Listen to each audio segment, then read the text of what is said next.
What is up, fam, and welcome back to Ask Devin Anything. I'm in the Transformatorium today at HQ, and this is our meeting space, and I'm in here in all my good vibes. And I have 3 questions, as always, on the Ask Devin Anything show that we get to dive into, and they're awesome questions. I spent some time this morning really thinking about them and really taking some notes because they were really deep questions today. So thank you for asking. And thank you for going deep and not asking just surface level questions, because it makes me think, and I know it makes you think to ask those questions. So go to Instagram, YouTube, Facebook, LinkedIn, TikTok, anywhere, put your questions in. Honestly, the best ones that I get are in DMs, and I'll tell you, I think why, is because people can be more vulnerable there. They're not exposing themselves, maybe to the comment section or something like that. So it makes you feel better, and you don't necessarily want to ask the world. Just go ahead and slide into my DMs, and I'm always answering all of the messages that I can. Nowadays, I can't commit to getting to every single one because there's an increasingly more and more and more. But I do my very, very best and spend about an hour every single night. So let's get into the questions on this episode of Ask Devin Anything. Melissa. Okay, this was a DM from Melissa. I'll read all 3 questions first, then we'll go into them. I've struggled hardcore with body dysmorphia. I fear that if I miss a day, I will go backwards. And I was curious to hear what your thoughts on this. Okay, that's number 1. Thank you, Melissa. Number 2 that we're going to answer today. This is from Laura Monette. How do you recommend someone safely progress in lifting heavier weights? I find myself reaching for the same weights all the time and then surprise myself with a PR when sometimes the normal weights that I wanted were grabbed by somebody else. I listen to you and Morgan every morning while I get ready, even if it's a repeat episode that I've already listened to because I love it so much. It's a great way to start my day and get ready for my 4:30 camp after work. All right, Laura, we're going to go into that, all right? And finally, Chelsea Elizabeth asked, how do you choose new franchise partners? Okay, so we're going to cover these 3 questions, and I'm so excited. Let's start in with Melissa's question first. I've struggled hardcore with body dysmorphia. I fear that if I miss a day, I'll go backwards. I was curious to hear what your thoughts are on this.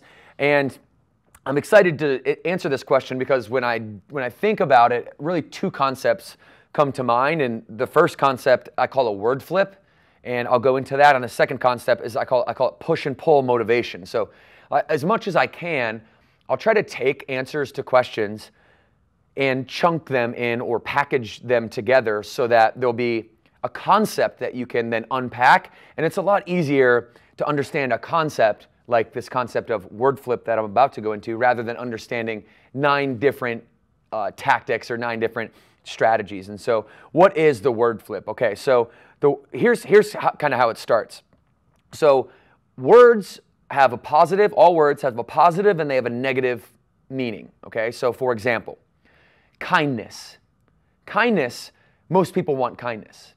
But those people that take kindness too far prove that every word, optimism, pessimism, kindness, malice, malevolence, they all have a good side or they all have a bad side. So the bad side, the negative side of kindness is that you can be too kind.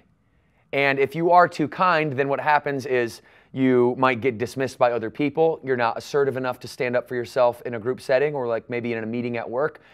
You probably work really hard and you deserve maybe to get a promotion at your job, but you don't say anything because you don't want confrontation. You don't want to walk up to somebody and assert to them what's on your mind. And so kindness isn't weakness, but kindness, I think, will lead to weakness if there's far too much of it and it's not counterbalanced with assertiveness. And so when you say the word, Melissa, when you say, I fear that if I miss a day, what I really hear is I hear worry underneath that. I hear there's a worry, there's an anxiety maybe, is the way that you are translating it. And I wanted to offer the positive connotation of fear or worry, because clearly, you're worried about it, but you're worried about it in like an anxious way and like maybe a negative way, which is perfectly fine because you don't want to go back to the place where you were with a mental and emotional, how would you say, distaste with your body, and probably even further along the spectrum of distaste, so maybe you were disturbed or it was grotesque to look at yourself. This is what embodied dysmorphia is, right? It's an extreme perception of yourself that might not be the perception of other people or the reality. So your reality doesn't always match the reality or actuality. And so you could have body dysmorphia in all different types of ways, and it's really a blanket term for a disconnect of a mental and emotional perception of our body versus what's reality. And so when you say worry, it comes from this place of like, I'm never going back there. And I want to offer you something. I want to offer you the perspective, the word flip, to where it's not a negative connotation with the word worry, but it's actually a positive connotation with the word worry. And when I started thinking about this, I was thinking about a quote that I heard it a long time ago, and it's by an American philosopher and physician named John Locke. And John Locke, you might have heard of him. He was really responsible. He's like one of the first Americans to start the liberal movement. And he had a quote that rings famous throughout the world and definitely famous with me and something that I shaped my life with. And the quote is the following. It's, "What worries you masters you. What worries you masters you." And I started to think about, okay, well, what does John Locke mean when he says, what worries you masters you? What he means is that there's a positive connotation to the word worry, to that fear can be a healthy fear if your worldview of fear is something that is uplifting and is positive. So, basically it's like, yeah, worry, you should worry, because going back to a place where you have body dysmorphia or even thinking about going back to that place should be scary. Because you know exactly what that feels like. You've experienced that feeling before, and I know that you'd never want to go back to that place, which is why you're worried. But this isn't a negative thing.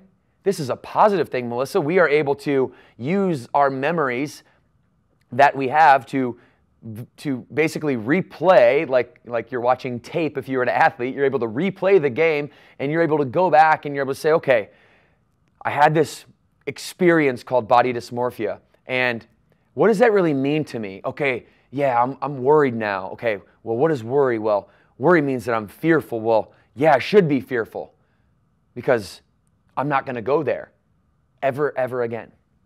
So to me, this word flip concept is something that I want you to start applying all the time and on different words, fear and failure and worry and all of these words that have like a societal negative connotation to them.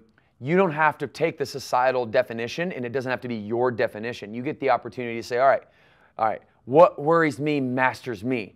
What worries me is at the top of my mind. What worries me is if I let go of that worry, then I slip. You should be worried about letting go of the worry. You should be worried about letting go of the fear, that you're no longer scared of it. Because what's happening in actuality is you are scared of it, you are worried about it, and that will continue to push you forward.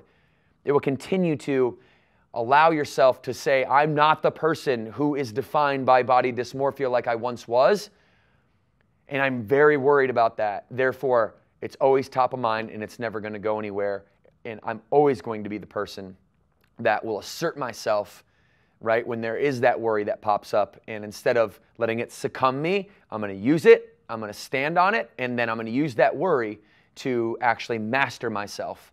And when you do this, I think what John Locke is also trying to say is you do this collectively. You take the things that make you fearful, that cause you to think about failure, cause you to worry, and you flip them and you give yourself a new perspective, because every word, like I said, has a positive and a negative connotation. So too much of anything is bad. Too much optimism is bad. You can be so optimistic that you miss all of the issues. And that's the like I'm a business guy, you all know that. That's the #1 downfall of the great companies that fail. Everything is all good all the time. There's a company full of optimists, and there's nobody there to worry. So worry, Melissa, is very, very healthy. And I never, ever, ever want you to lose that worry. Keep it, use it, word flip it. All right? And what that really means in its definition is that you go back, you use your memory, you decide that I'm going to use I'm going to create a new worldview, a new perspective on this word, and this word is no longer going to mean the negative connotation. I got to find the positive connotation. And when you do that, that's the root cause to fix your self-communication, which is the byproduct, or which is the prerequisite, rather, to you having communication and relationships with other people that are built on the foundation of truth, trust, transparency, and honesty. So Melissa, that's a great question.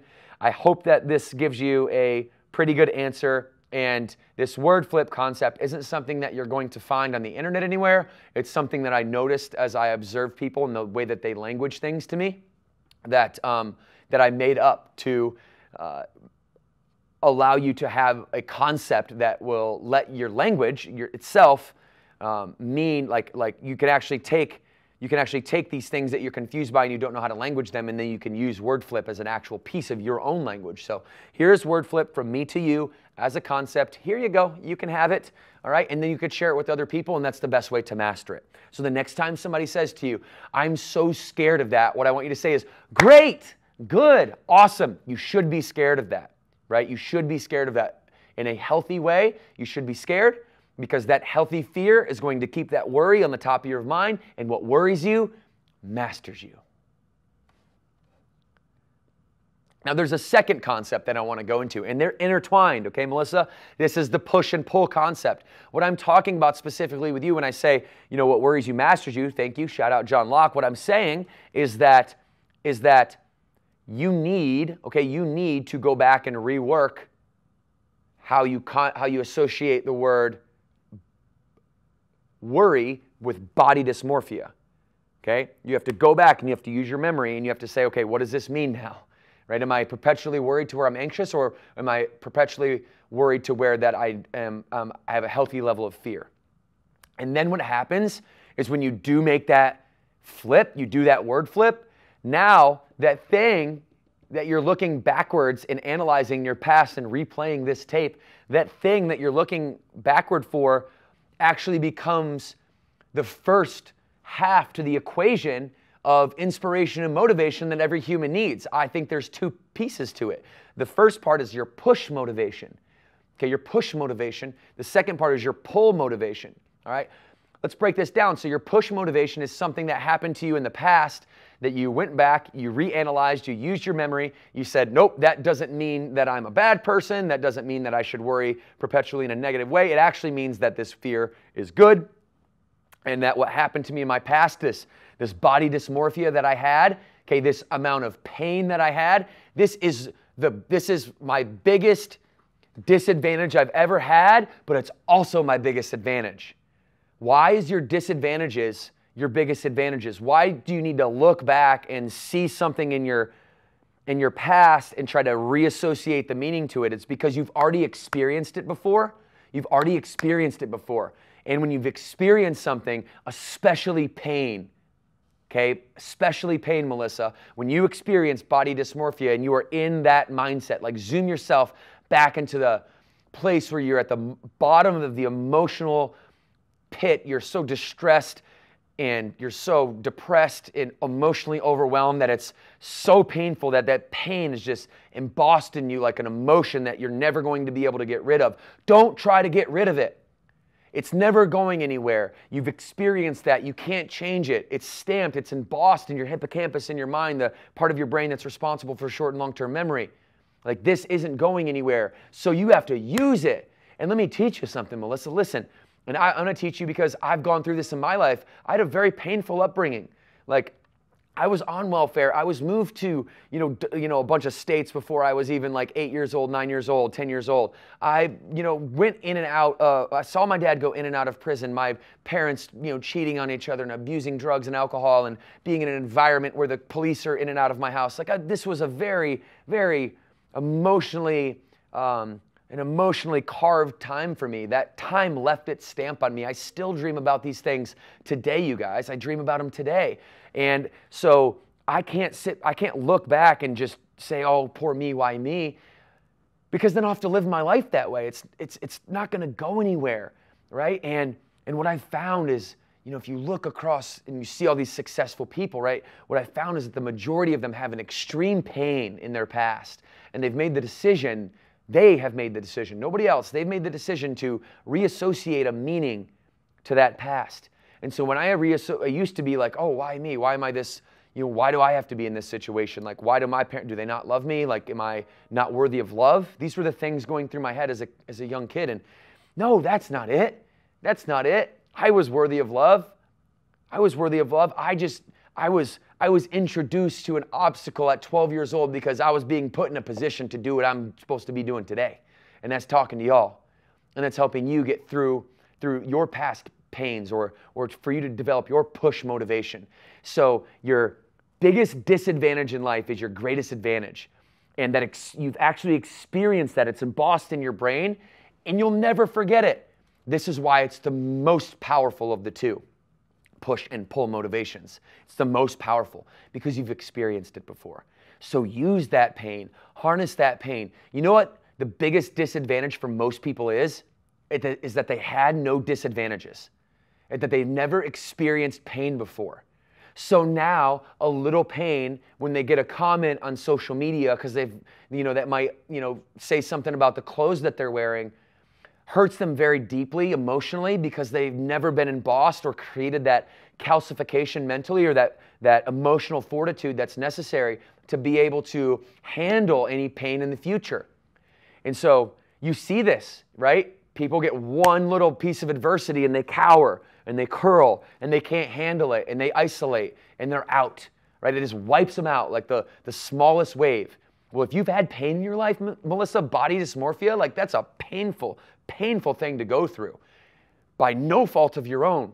And you've been through it. You're here today. You're still rocking it. You're a little bit worried about what will happen if you skip those workouts. You should be, right? And you should be using the language that I'm giving you right now to really define whatever that deepest moment was for you. I'd have to sit with you for an hour or so to really get to the deepest moment, that story. But you need to zoom in to the story, the smallest little part of the most, how would you say, the most elevated emotional experience that you've ever had in your past. Analyze that. What does it mean? If it's painful, great. That's even better because now you've got built-in pain. You don't have to manufacture any pain. And now you have a disadvantage that's going to be your ultimate superpower for the rest of your life. So for me, that's what I'm running from. I'm running from that childhood. I'm running from ever having to have my children experience anything like that I went to. That's very painful to me, but such an advantage. And one of the main reasons why I can sit here today after 10 years in business and say that, I am one of the most successful entrepreneurs in fitness because of the pain. Because there's nothing that can stop me. There's nothing that's going to be more painful than watching your parents fist fight each other and having to get in the middle and break it up and getting caught with one. Nothing more painful than that as a 12-year-old boy. So I think about it all the time, but I use it, okay? And that's pushing me forward. The other side of it is the pull motivation, okay? This is your true goal. This is your North Star. This is your vision. This is the answer to the question, what do you want and why do you want it? This is the question to what you want and why do you want it. If there were no limitations, there were no consequences, all right? You could repeat the same day over and over and over, and it was your dream, ideal day. What would that look like? Give me that one pager answering that question. What would my ideal day look like with no limitations or no consequences? That's your vision. And then you need both of these things. You need your pull and you need your push, okay? Because life is hard, and you're going to get thrown curveballs, and the things that you thought were going to work out aren't going to work out, and you're going to experience pain. And you've got to be able to have something in your past that's more painful than anything that you can experience in your future, and you need something in your future that's more exciting than anything you've experienced in your past. Ooh, that's good right there, right? Because push and pull motivations equal inspiration. And when you're inspired, you're empowered. When you're empowered, you can transform yourself inside out, from your mind, from your body. We always talk about the inner world if you've been around here for a long time. Your inner world is your attitude, your effort, and your beliefs. And this falls right in line with that conversation. So these two concepts, Melissa, I thought a lot about your question. Thank you for your question. It's the word flip, all right? It's the word flip to get you into the worldview and really to have your own definition of what words mean, not just taking societal definitions on for what words or phrases mean, creating your own definition. So word flip, flip the word. Okay, I might shout that out at you one time if I hear you, and you might say, "Oh, I fell off the wagon." I'm like, "Word flip. What do you mean you fell off the wagon? What's a wagon? Show me a wagon. We still have wagons. Where's your bruises? You didn't fall off the wagon. You temporarily modified a healthy diet for 3 days too long, right? So let's get to the truth. That's going to help us do that. And then the push-pull concept. It's push-pull, push-push-pull equals inspiration. If that makes sense, say yes, people. Okay, that is the answer to your question. And the punchline is you should be super happy that you've struggled. Your biggest disadvantages are also your biggest advantages. Your pain is your power. People who have no pain will get no pleasure. Okay, sounds good. All right, Laura, we're going on to your question next, Laura.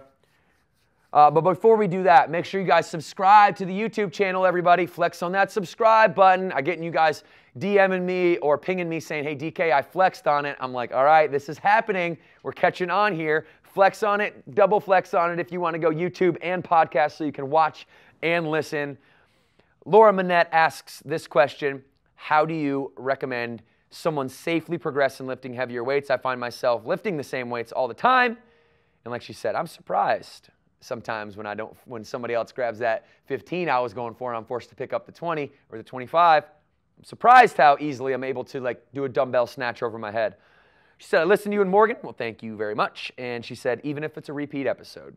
And which you're not going to have to do anymore, Laura, because now we're releasing Monday, Tuesday, Wednesday, Thursday, Friday, Saturday, Sunday, repeat. Monday, Tuesday, Wednesday, Thursday, Friday, Saturday, Sunday. You can double up and listen to some extra ones if you want. But we're happy to do it, Laura. So thank you for being bought in to the gym for your mind. That's what I look at our podcast. This is the gym for your mind. We do all the reps inside the 4 walls of Burn Bootcamp or on Burn On Demand inside the 4 walls of your home or on your vacations. But I want to make sure that Burn is with you, or at least our concepts are with you everywhere you can go. Okay, so there's an obvious physical progression to lifting weights, right? There's an obvious physical progression. We call it methods of training at Burn. Loosely follows the NASM, National Academy of Sports Medicine. Shout out to NASM. It follows their OPT model, Optimal Performance Training Model, okay? And my trainers, whoop, whoop, you guys are going to know what I'm talking about, okay? So I don't have a whoop in me. Man, I trained a camp on Saturday. One camp nowadays, my voice is gone, you guys. I've been doing this like almost 16,000 times now. Whoop, whoop. See, I don't have it. Man, that's a fail. That's a fail. Quick side note, Laura and everybody. I did train like the first 6,000 camps with no microphone.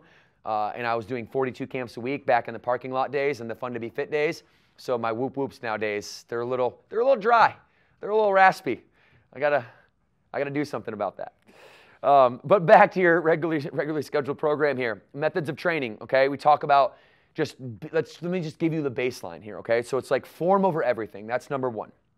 If your form's right, good, we're great. Then we load you up. All right, we'll make sure that load means increased resistance to a band, increased size of dumbbell or external load. All right, we're giving you more resistance, okay? And then the third thing is rep manipulation, right? So rep, tempo, time, etc. And so the way that we really gauge this and the way that you can gauge this, we gauge it as trainers based on the RPE scale, the rate of perceived exertion, RPE. And the rate of perceived exertion is a scale of 0 to 10, 0 saying, I'm about to fall asleep, 10 saying, my eyebrows are down, my nose is clenched, my teeth are going, my neck veins are bulging, I can't talk, I'm red, I'm sweating, I'm working absolutely as hard as I can. This is the RPE scale. All right, so you know that if you aren't at a 10 out of 10, right, meaning that you can talk and you aren't having to frown your brows, or you're not having to scrunch your nose, you're not having to clench your teeth or squeeze your jaw, you're not having to bulge your neck muscles. If you're not having to do those things, then you don't have enough, you're not producing enough force output. Okay, your body doesn't have enough weight for you to really put all of your force output into it. And if you don't do that, then you don't grow, because we don't get into the maximum muscular development stage in that OPT model I talked about called hypertrophy. We can link a video there too, guys, because we have a trainer talk that Matt and I did in the OPT model, Optimum Performance Training Model, that really breaks this down, but I don't want to go into that on this particular question. So that's like the physical, obvious part of it, right? But as I travel the country and I get the opportunity to hang out with so many locations. I've been to almost 80 locations this year alone. Almost all of our locations, not all of them. My goal is to get to every single one by the end of 2023. I'm going to say 2024 just to be safe because we are growing fast too. And so the number keeps getting bigger. But, I'm super blessed to be able to travel around and be with you guys and really just be immersed with you and hang with you on the edge of our brand to see really what you're going through. And here's what happens. And here's what I see the most is that the confidence, meaning the mental toughness or the emotional fortitude that sits behind your strength, like your physical strength, has an asymmetrical pace. What I mean is that your physical progression is going up and up and up and up and up, Laura, which is why you can have no more 15s and look at the 25s and then just pick them up and go, even though you don't think you can, because your confidence level or who you used to be is still there. That little voice in your head of who Laura used to be, that person that could only lift the 10s, is still saying, Laura, you're still the person that can only lift the 10s. What are you thinking? Who do you think you are? You're not that strong. You're not that capable. Oh, she's picking up the 10s or the 25s over there. Look at her arms. Your arms don't look like that. You're going to have that conversation. We're all going to have that conversation. That is just what happens. Humans have fear. Humans have doubt. Humans have self-judgment, okay? And at the end of the day, I want you to disassociate your physical and your mental strength, okay? Your physical strength is going to progress because we're going to keep pushing you, right? And every time you increase those weights, I want you to say, I just got mentally stronger. I just got 1% more confident, 2% more confident. Because you proved to yourself that you could. That doubt that said, hey, you're not strong enough or you're incapable was just disproved by the very notion of you not having the option to pick up the 15s and then picking up the 25s. This is everything. I don't want you to overlook the importance of this because we are training every single day. This is why I love fitness as a tool, as a metaphor, as a discipline, as an anchor for your life to be able to navigate the rest of life, because you're going to go through these times where you are physically doubting yourself. You're going to go every day, every camp, if you're pushing yourself. You're going to have that scenario. Let me tell you a story about a time when I was in South Jordan. Shout out to Lauren Hedges and shout out to Liz Miller. You guys out there in Salt Lake City, you guys are absolutely killing it in South Jordan. I was out there for a little training and I saw a member named Rachel. Shout out to Rachel. Rachel looked absolutely like strong as an ox. Like I could tell that Rachel was a former athlete. I could tell that she hasn't been into athletics for a few years. She was deconditioned, 20 pounds overweight maybe at the time. And she was picking up 10 pounds and I could see her RPE was like not there. She was just kind of looking around and, maybe not too excited to be there because it was just, early in the morning and, maybe she had some things going on through her head and she wasn't really focused on like picking up heavier weights or wasn't really focused on, hey, if I pick those weights up, this can translate, I can really gain some confidence today if I pick these weights up. Well, I noticed this because this is what I do and I notice these things. And as soon as I saw that RPE, that rate of perceived exertion around a 2, she was lifting, but she wasn't lifting. And I went over to Rachel, I asked her 2 questions. I said, A, do you trust me? And she looked at me and she said, of course I do. That's why I'm here. That's why I pay my membership. That's why I show up. I trust you guys. That's why I'm here. I said, great. Are you willing to show yourself how strong you are? Ooh. Rachel looked at me like, nobody ever asked me that question before, DK. I guess, because I trust you. And then I had 20 pounds in my hand. All right? Excuse me, I had 15 pounds in my hand. She set down the 10-pound weights. I gave her the 15s. She did more presses. She was now at a 4 or 5 on the RPE scale. Set the 15s down, gave her a 20. She's now at a 5 or 7. I set the 20s down, gave her 25s. She's now at a 7 or 8. I set the 25s down and I gave her 30s. And now she's going on rep 7, rep 8. She's failing out at 10 reps and she's shaking and she's shaking. Oh, and I can see the emotions on her face and I can see the tension in her RPEs at a 10 and she can't talk anymore. And I grab her wrists and we spot and we finish and she fell. The weights fall to the ground. I lower the weights to the ground safely. Her shoulders are dead. She looks at me with the biggest, brightest smile that she had all morning on her face. And she looks up at me like, I just did that. In that moment, okay, in that moment, because Rachel was aware of it, she worked as hard as she could, overcame those barriers of fear and self-doubt, and went from 10s to 30s. For all my math wizards out there, 10s to 30s is what percentage increase in weight, 10s to 30s, okay? It's an incredible percentage, right? I'm not a math nerd. I don't know, so you have to tell me. I think it's, what, 200% if you go 10 to 20 and then 10 to 30? Yeah, it's 200%, something like that. Yeah? I don't know. You guys correct me if I'm wrong. But anyways, you have an opportunity to get 200% better in just one little vote of confidence. And you guys, when I go travel and I get lines of you, I'm so humbled to be able to say this. I get lines of you guys, and you get your 2 minutes with me. I'm going to cry. It's incredible how little encouragement people need and how easy it is to give when you're intentional about it. Incredible how easy it is to give encouragement to people.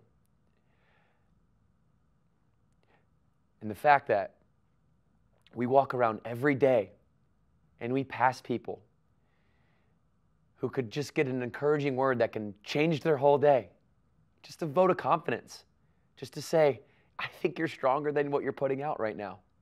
I believe in you. You trust me? Are you willing to try this?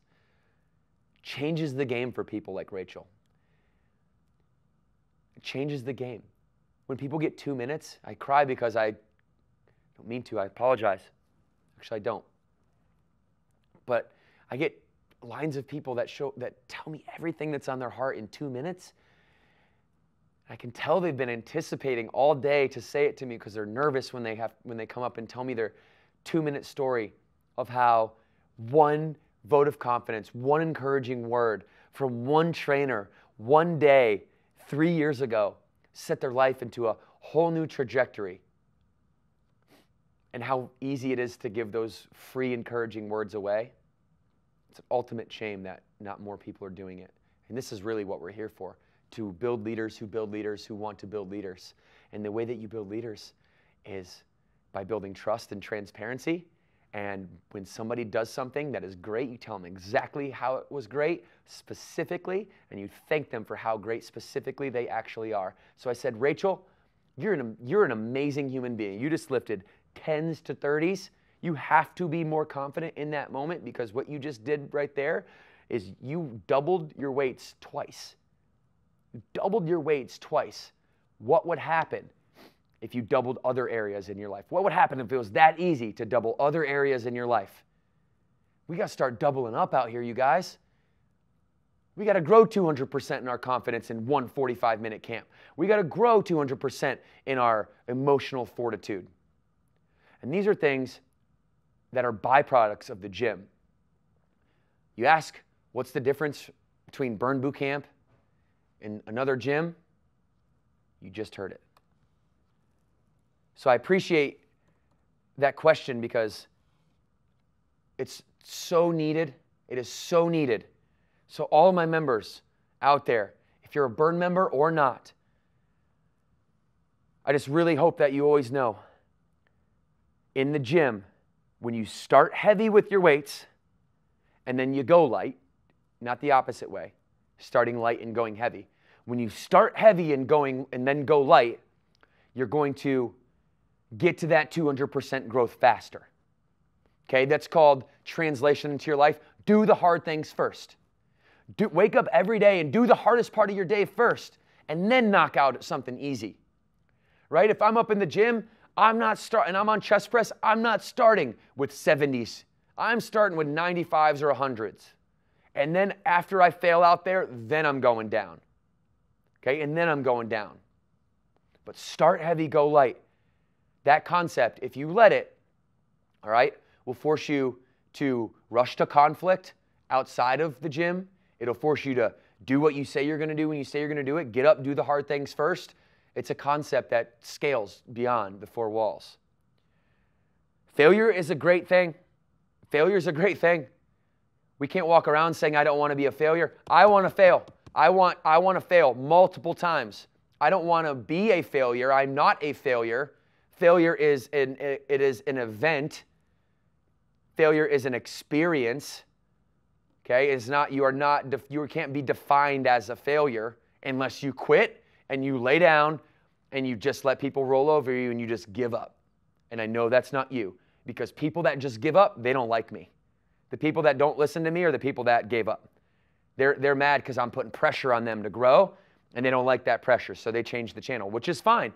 I talk to those at rock bottom like I used to be, and I talk to those who are at the peak of their existence like I feel I am now, because I've been down that road, and I want to help you down that road too. So failure is a great thing. The gym will teach you how to do it. Chase failure.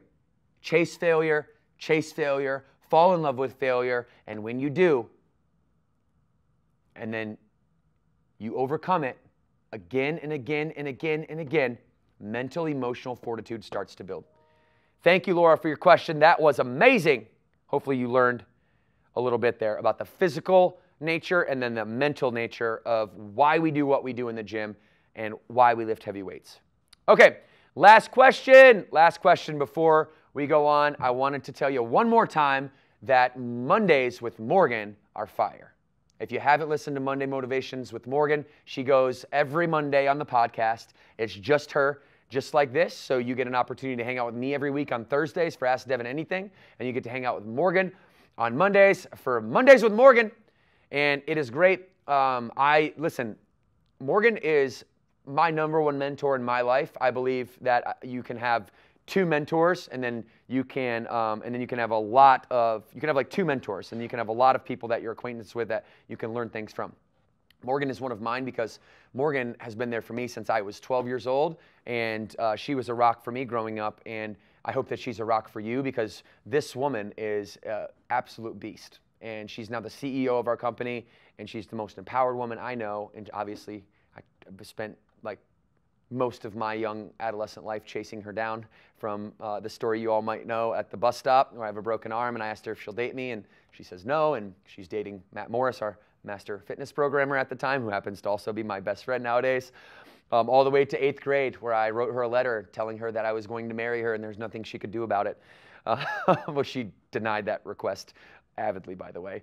But then at 26, 24, wait, 25, somewhere in there it happened. July 5th, 2014. I forget how old we were. But I hope that she's the same for you, because she's a rock for me. So make sure you check that out and subscribe to the podcast and YouTube so that you can catch her too. All right, last question. And this one will go fast because it's pretty straightforward. This one is from Chelsea Elizabeth. Thank you, Chelsea Elizabeth, for tuning in to Ask Devin Anything. How do you choose new franchise partners? Okay, new franchise partners are chosen in the following way. First and foremost, we have all the structure. I'll explain that. But I think of Burn Bootcamp very much like the sports team that filled the void that I lost when I went from the Central Michigan Chippewas to the San Francisco Giants to then the abyss, the darkness, and nowhere. Because here's what happens as an athlete. You spend your entire life with an identity, in my situation, that I was going to be in the big leagues, the MLB, pitching under the lights. Couple that with a living hell for a childhood, adolescence, and an upbringing. I was really fixed on that identity, because that was my ticket. That was my way out. That was my way never again to experience what I had experienced. And then boom, one day, Devin, you're not good enough to play anymore. Sorry about it. We appreciate your time. Here's your plane ticket. Have a good day. Thank you for your contributions to the organization. We hope you're a Giants fan for life. Whew. Wow. Okay. It's a tough one. So in that moment, I lost my identity. I didn't know who I was. I had been a baseball player my whole life. Was I supposed to go back and just be a regular guy now? Like, a lot of military professionals have this problem. Coming back from the military, what's my identity? I was in the military. I had my squadron. I had my comrades. We had each other's backs. It was beyond team. It was beyond team. It went into destiny almost, collective destiny. And so I had to scratch my own itch because I was so lost that Burn Bootcamp became the void and became the team for me. And so if you don't identify with Burn Bootcamp, if you're not like, hey, Burn Bootcamp is a part of my identity in some way, shape, or form, I'm just going to be honest with you. Don't even call me. Because this team looks at me and Morgan as their leader to say, hey, the people that you now bring on this team are a reflection of our collective destiny. And if you bring people on this team that don't, what we call bleed blue, and they are just here, then that's never going to work for us. It's never going to work. That's not part of our team chemistry. That's not part of the environment. Okay, when I was a San Francisco Giant, I was respectful to the LA Dodgers, but I don't like the LA Dodgers. Right? Am I Central Michigan Chippewa? Am I respectful to the Western Michigan Broncos? Yes. But at the same time, get lost. And if there's a level of respect because you play the same sport or you have the same desired outcome, but I will not partner with competitors. Not happening. So if you love it and you bleed blue and you're passionate about it, that's a prerequisite for me. If somebody wants to get into our organization and they say, I've been looking at Orange Theory, I've been looking at maybe getting my CrossFit certification, I've also been looking at Burn Bootcamp, I'm like, next. Because I want somebody that's, when I say, hey, why Burn Bootcamp when there's amazing facilities out there like CrossFit and Orange Theory? Why Burn Bootcamp? I want them to defend Burn Bootcamp to the core. What do you mean, why Burn Bootcamp? Because I love it and it's amazing and it's changed my life and it's changed my family's life. And I used to be depressive and I used to be frustrated and from a place that I didn't think I could come back from. And I did what you're saying and I did my word flips and I turned my pain into my power and now I'm thriving and I'm thriving on all cylinders and it's because of this place and I'm going to give that to other people, whether you like it or not, DK. And I'm like, 10-4, yes sir, yes ma'am, that's what I like to hear. I like to hear conviction. I like to hear passion because that's what we have on the other side of that franchise agreement on this team are people that stand up for one another, that are a unified front, that walk together with lockstep, with our arms locked, and you can't break us down. We said hold the line during the pandemic. I got on our closed group on our Facebook page for all of our franchise partners, all of our owners, and I said, hold the line, everyone. And everyone else said, got it, DK, because we're looking to you in times of distress. You say hold the line, we hold the line. And we held the line, and not only did we hold the line, we leapfrogged from like the 25th spot to the 9th spot. We broke the top 10 in terms of revenue and fitness franchising because of our connection, our philosophy, and our determination to make the destiny a collective destiny, not an individual destiny. So, with that being said, if I didn't scare you off already and you're still here, good. And if I did scare you off, then good. So we recruit and sign the most skilled, most talent, most passionate talent that we can find. And most of our franchise partners, in fact, the vast majority were members first. And listen to this, over 90% of our franchise agreements have female ownership, okay? A lot of husband and wife power couples, wife and wife power couples. There's a lot of sister power couples. There's a lot of partnerships that happen in the organization, and there's a lot of sole proprietors, okay? So I think it's super cool that 90% of our franchise agreements are female owned, and I know it was very important to me to make sure that Morgan was the natural CEO for this organization because she is an empowered woman experiencing all the things that we want our membership to experience. And we believe that with her in that seat, we have power as an organization because she gets to be on the very edge of the business as the CEO, feeling all of the things that we want you to be feeling with our family. So in a sense, I scratched my team itch, the lack of identity, the void in identity, and now I feel like I'm the player coach of the best team in the industry. And Morgan is here scratching her own itch because she is a boss lady, CEO, self-made woman, mom of 3, juggling the world, right? And so between both of us, we know our roles, and we wanted to make sure that we maintained the soul of our brand. We don't negotiate with the soul of our brand. The soul of our brand is to inspire, influence, and empower women and their families through community-based fitness. So if you're down with that, we can get down with you. We signed these 5-year agreements, and then they have 2 additional 5-year terms on top of that.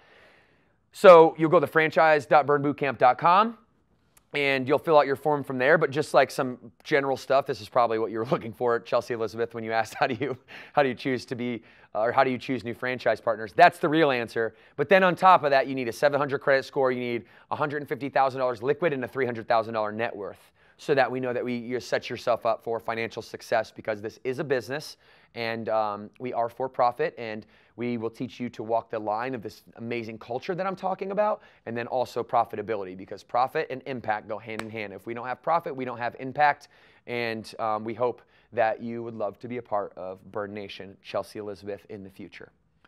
And that does it for today.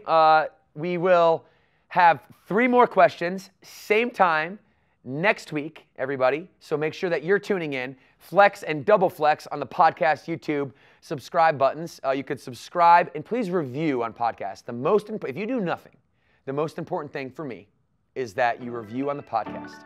I think we have 30 reviews, and we just launched in November. So we're doing a good job, but I want to see 300 ASAP. So I want you to send this episode, if it did anything for you at all, I want you to send this episode to 1, maybe 2 other people, and please ask them to write a review for us on Apple Podcasts, because that's where I like to check if you want to make me happy, because I want to make you happy. Love you guys. Thank you for being here. 2 claps on 2. 1, 2.